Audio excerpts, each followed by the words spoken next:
it's also a sort of bigger strategic setback, 'cause it makes Putin look weak. It was thanks to him that Assad stayed in power after the uprising in 2011, and he faced down the West and Obama, and it was really one of his big geostrategic triumphs. And now all that's in tatters, and the fact that he's giving asylum to Assad sort of rather underlines the fact that Assad was his protégé.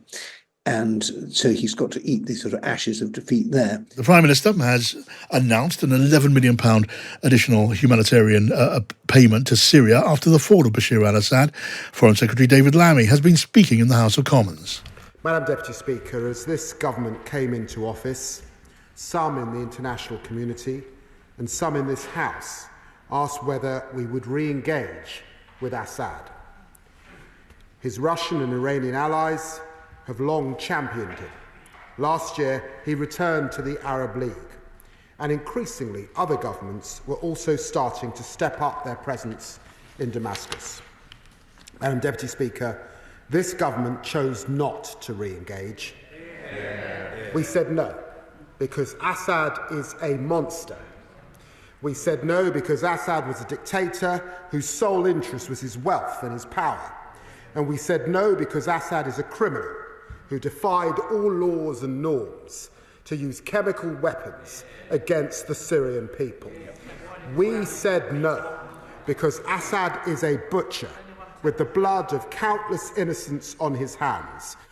That's David Lammy speaking just a short while ago. Now, Kate McCann joins us, our political editor at Times Radio. Hello, Kate. Hi, John. So that was a carefully calibrated statement from David Lammy, wasn't it? What did you make of it?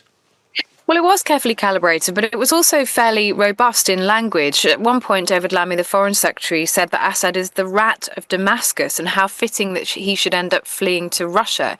I mean, he certainly was incredibly clear about the way that the UK government feels about Assad and also about Russia too. But I think the most interesting thing from that statement was essentially that David Lammy is warning that while there are many who are, very pleased about what's happened in Syria and the removal of the Assad government, essentially, he said, don't be blinded by the moment. It's a moment of danger for Syria and for the region, and said there would be huge repercussions, and it's incredibly important that the UK plays a role in whatever comes next. Yeah, I think a lot of people think there's a certain amount of sense in that. I mean, we have a new regime in Syria, the leader of HTS. He's talking about governing, more responsibly than anything we've seen in the past.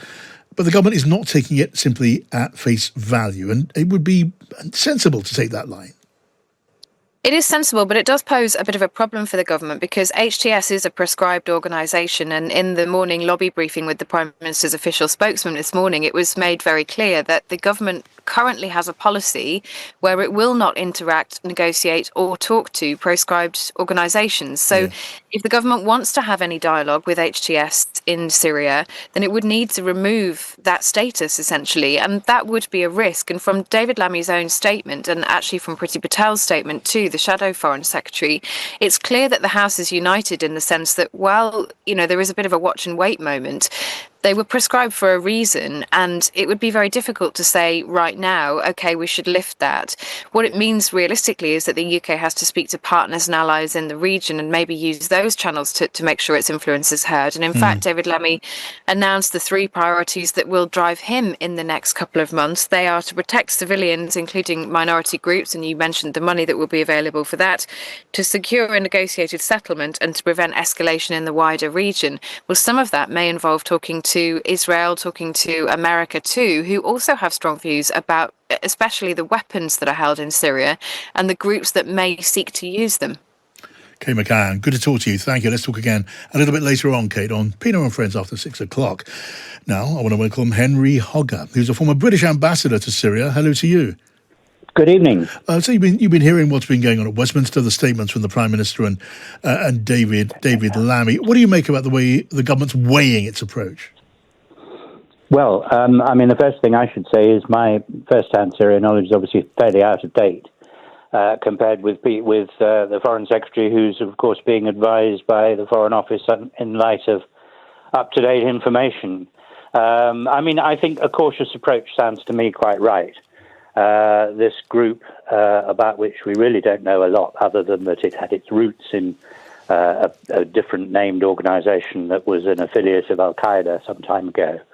I think it's quite right to be cautious, even though they seem to be making an effort to present themselves as being a nationalist movement wanting, a democratic Syria and all the rest of it. Yeah, I mean, the new group, HDS, seem to be, well, at the moment, it's very early days, but trying to put off a certain curious balancing act. On the one side saying they mean to be a stable government, on the other they are adherents to Islamic law, which would suggest treatment of minorities, women, gays and others that the West, with more liberal approaches, would have a problem with.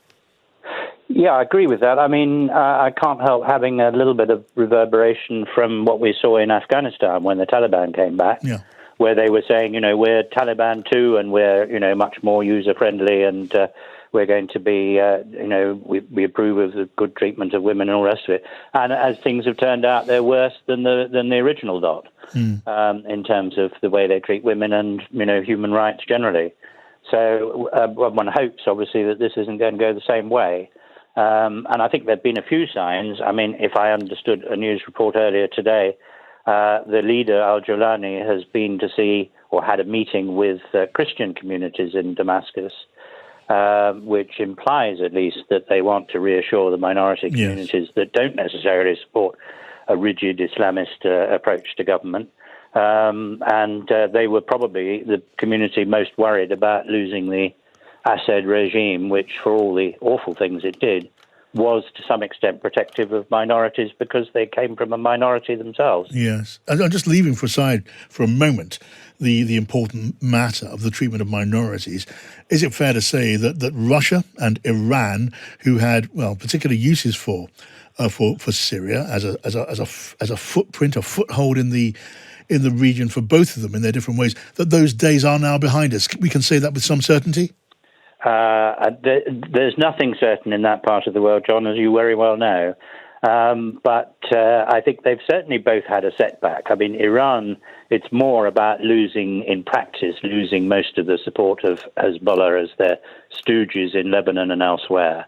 For the Russians, I mean, it will be somewhat humiliating that their protégé in Syria has fled and, of course, fled back to Moscow, as we understand it.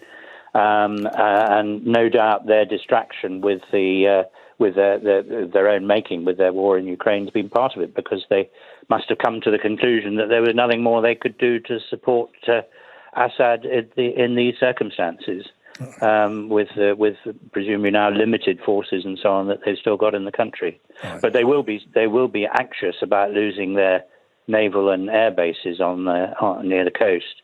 Right. Which I imagine they will get kicked out of that at some point. I rather hope they will. Well, let's pick up that point next. Though Henry Hogger, former British ambassador in Syria, thank you. And good to talk to you now. Edward Lucas, thanks for joining us. Hello, John. Edward, welcome. As someone who knows a good deal about Russia, tell me, how serious a blow to Russia strategically, as well as in terms of prestige, is seeing the fall of Assad?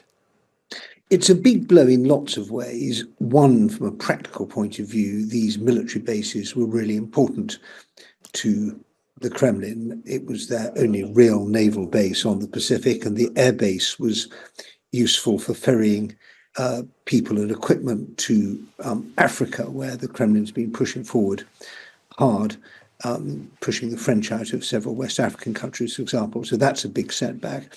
I think it's also a sort of bigger strategic setbacks. It makes Putin look weak. It was thanks to him that Assad stayed in power after the uprising in 2011, and he faced down the West and Obama, and it was really one of his big geostrategic triumphs. And now all that's in tatters. And the fact that he's giving asylum to Assad sort of rather underlines the fact that Assad was his protégé. And so he's got to eat the sort of ashes of defeat there. And of course, the big question is whether that humiliation abroad has an effect on his prestige at home. And I think he may be tossing and turning in his sleep rather, as he thinks about how dictators' ends can sometimes come sooner and more abruptly than people think. That's an interesting further thought. We do know that Vladimir Putin has been keen on using the global refugee crisis as a weapon against the West. That becomes harder now. Indeed, and one of the big effects of the crushing of the Syrian uprising was to send millions of Syrian refugees, mostly to Turkey, but also to other European countries, and that great refugee crisis that Chancellor Merkel had to sort of take a huge lead on. All that really stemmed from this upheaval in Syria. And of course, if those refugees are going back now to rebuild Syria, that reduces pressure on the countries that have been hosting the refugees. And if the reconstruction of Syria goes well, it's a big test for the new European Commission, their first really big foreign policy challenge. But if they get stuck in there with money and security help and so on, it really could turn the tables in a bigger way. And then, of course, there's a question of what happens with Iran. The mullahs must be feeling a bit nervous as well. Edward, I mean, you know Russia well. You write about it as a Times columnist. You're an expert on the subject. I can't help wondering what life will be like for Bashar al-Assad in Russia, the monster, the butcher, the rat of Damascus. He's just been called by the Foreign Secretary. Of course, he was under Putin's protection. Now Putin's giving him a home. But what will life be like there for him? Well, I would imagine a gated compound somewhere outside Moscow, possibly with some restrictions on his coming and going.